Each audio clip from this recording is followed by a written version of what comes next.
Guys, it's Ahmed again. Welcome back to my YouTube channel. So this is basically like a part 2. And in this part, I'll be talking more about what I experienced inside of Thunder Bay in particular. So I would say, just like I said in the earlier video, it was colder than what I was used to. So I was always on my cardigan most of the time for the first couple of, in fact, I think for the most part of the first 3-4 months, prior to winter, I was always on my cardigan. Although it was a lighter cardigan, but I was always on cardigan. I was always wearing socks. I was always, with extra clothing just in case I felt cold or anything. And yeah, so when the taxi took me to my Airbnb, it was pretty chill. I had to rely more on, ready-made food materials I had that I brought, together with. Then coincidentally, when I went to get my SIN done in Thunder Bay, I stumbled upon Real Canadian Superstore, which is like one of the biggest chain superstores in Canada. So I went there. I just checked it out, and considering the fact that I already had like a prepaid dollar card from my country, I could use that to shop. I just got essentials and I went back to my lodge and just prepared one or two things. I was able to get bread. Bread was really cheap. There was this French bread for $1 that I got then. I got bread, I got hot chocolates. So with that, I got by for a couple of days. Then along the line, food wise, you should be fine. If you're on a budget, you probably want to find a grocery store around you as fast as possible, so that you don't get to start spending money on skip the dishes or all of those food ordering platforms. It's fine if you have the money, it's all good.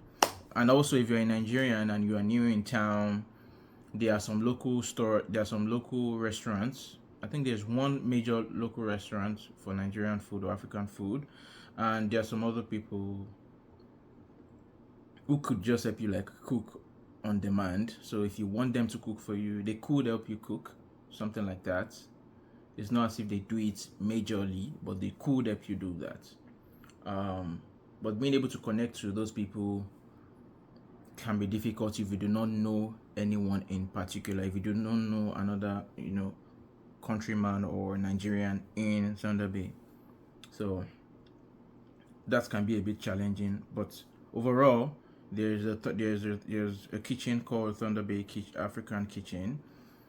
By the time you check it online, you should find it, and you could also use one of those platforms as well. You can find African dishes there. But I was on a budget. I was trying to save cost as much as possible because I did not know what was ahead of me. So I was trying to save as much as possible. And thank God I did, because we had to buy textbooks, we had to pay for subscriptions for several softwares for classes and stuff. So that's for my program. It's not every program that requires a lot of subscriptions, but my program required a couple of subscriptions, and paying for this Wiley Plus access, Pearson, here and there, simulation platforms and stuff like that. So I used Google Map. I was pretty lucky to meet a very nice host. It was really nice. So he got me some bus tickets. He gave me, I think, 2 or 3 bus tickets. To enter the bus in Thunder Bay, you need tickets. It's either you use a ticket, or you, as an adult, you either need a ticket, or you have $3 worth of coin. So they call them loonies. So loonies is $1. So you take 3 different $1 and put it into the coin box. Then the driver gives you a transfer ticket, which has different colors for different days. Now, the idea behind that is, if you're already a student in Lakehead or Confederation College, it is very likely that your school either has a plan. If you're in Lakehead and you're an undergraduate student, you are required, it's part of your tuition already, it's part of the cost you pay to the school, that you should get a sticker. So the sticker is, the color varies every academic year. So it's usually like, I'll probably find a picture of it and just put it somewhere in the video. With that, that is going to be put on your ID card. So once you show any bus driver that, yeah, automatically allows you enter, and that is valid for up to one entire, school year. So for example, if you come in for 2024 and you have this done, say sometimes in September, school resumes in September, and you get the bus ticket, it is likely going to be valid till August next year. Some drivers can be a bit more considerate, for you to still use it till maybe like September, October, but there's really no advantage to not getting it early anyways, except you don't have the cash at the time. But they allow some transition period between the old sticker and the new sticker.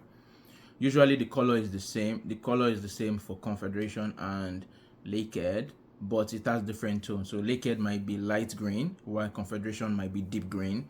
For the next year, Lakehead might be light red, while Confederation might be deep red. So it has different colors. But if you're not an international student, or you're not coming to Thunder Bay for schooling and you want to use the bus, you either need to buy the tickets or you use coins. So as long as you have coins with you, you are good. As long as you have tickets, you're good. If you buy tickets, if you can buy a roll of tickets for a cheaper price than actually paying cash, than paying in coins. So if you want to enter the bus at once, it's about $3. It's $3 for sure as of today. If you want to use a ticket, you can buy a sheet of 10 tickets for about, I think, $28 thereabout. I'm not sure of the exact figure, but I know you save about $5 thereabout using the actual ticket. So it's about $2.5. It translates to about $2.5. So the question is, where do you get the tickets, especially when you just come around? The thing is, you might not know where to get the ticket when you firstly come around. They sell tickets in Lakehead campus, so you can go to Lusu's office to get the bus pass. To get the tickets for the transit, the city bus. Now, this ticket you want to go and get is the one that you need, provided you come to Thunder Bay earlier than the school starts. So once school starts and you finally pay, so for example, if you're a graduate student, you need to pay out of pocket for the sticker. The sticker is what we call the bus pass. The bus pass is different from a bus ticket, and the bus ticket is different from paying in coins. Do you get? So the bus pass works for students, while the ticket works for anybody who is deliberate about buying tickets, maybe sheets of tickets, or has a couple of tickets for frequent use. While if you are not a frequent bus user, you could just decide that you don't want to buy tickets and you just need to have coins only. How can you get coins? You could get coins at the bank. So you can take, if you have a Canadian note, say $10 for example, you could go to the bank and tell them you need loonies, which is $1, so they could give you $1 coins, and you use that to move around from time to time. If you need to buy the actual ticket, you could go to Thunder Bay Transit office. One is on Fort William Road. There's another one around Intercity area. You can search. So once you come around, just search for where to buy a bus ticket, where to buy transit bus ticket in Thunder Bay. It should tell you where you can get it. But I definitely know that you can buy it in Lusu's office. As of last year when I came around, that was what I did. So yeah, I had to do that, and there was also the challenge of being able to navigate around properly, because from where I come from, people don't really use yes, there's Google Map. We use Google Map, but we don't rely on it that much for everyday movement, which is a bit different. Most people who use Google Maps in Nigeria are either people who are driving, or mostly people who are driving, or people who are going to a place for the first time while driving. But here, even if you know where you are headed, you still have to use either Google Map or the Transit app. So there's an app called Nextlift or Transit. The name is simply Transit. You could go to Google Play and download Transit, or you could also use Google Map. Whichever one is fine. With time, I'm pretty sure you are going to figure it out. But as a matter of personal preference, I use Google Map to just to check immediately which bus is available and which route should I use.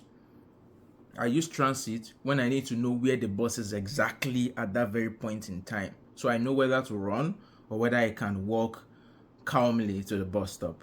So there are various bus stops around. You have to make sure that you can identify the right one. There are times that you get confused because there are two bus stops opposite, like on the other side of the road. So one is here, the other is here. So you're not sure whether you're supposed to stop at this one here and join your bus, or stop at the one here.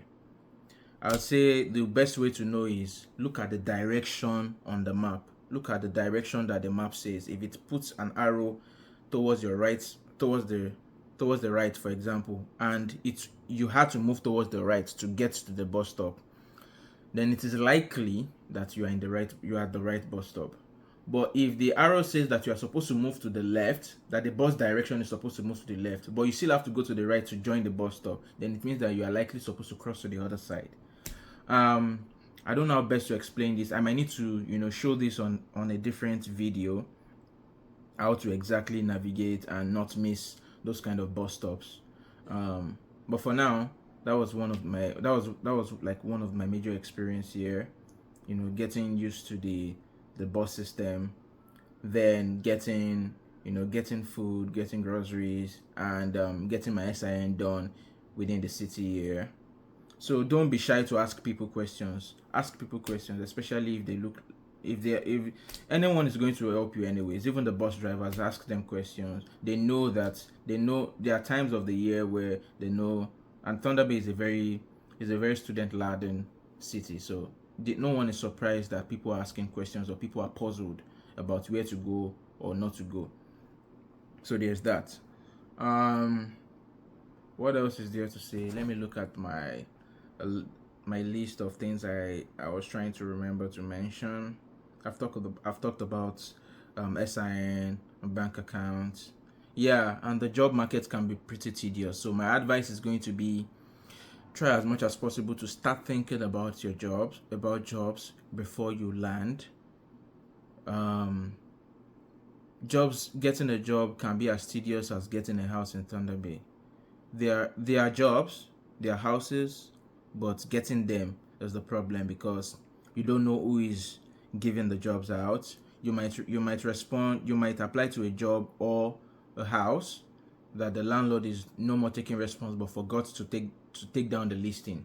Same thing with a job. Some business owners, some small business owners who are just getting used to using LinkedIn and some of those platforms to put up jobs, are lazy to take down the posts and stuff. So you just keep applying, you don't get a response. So there can be a lot of messed up stuff. So I personally trust being there in person to look for a job. It's more tedious to go from store to store, showing them your resume, draft different kinds of resume. Never make the mistake of using the same kind of resume. You cannot use the same kind of resume you're using to apply for an admin job, to apply for a laundromat job or a cleaner job. It's not the same thing. A cleaner in the sense of Nigeria is also what they call here housekeeping.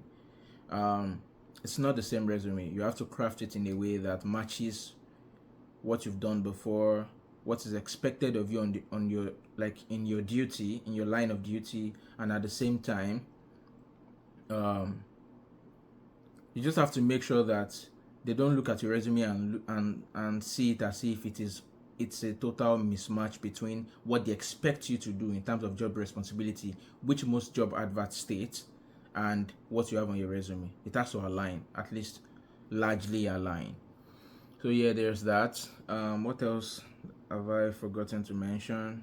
try as much as possible to link up with whatever community you identify most with. So, if, for example, if you're a Nigerian, you can always link up with the Nigerians in Thunder Bay.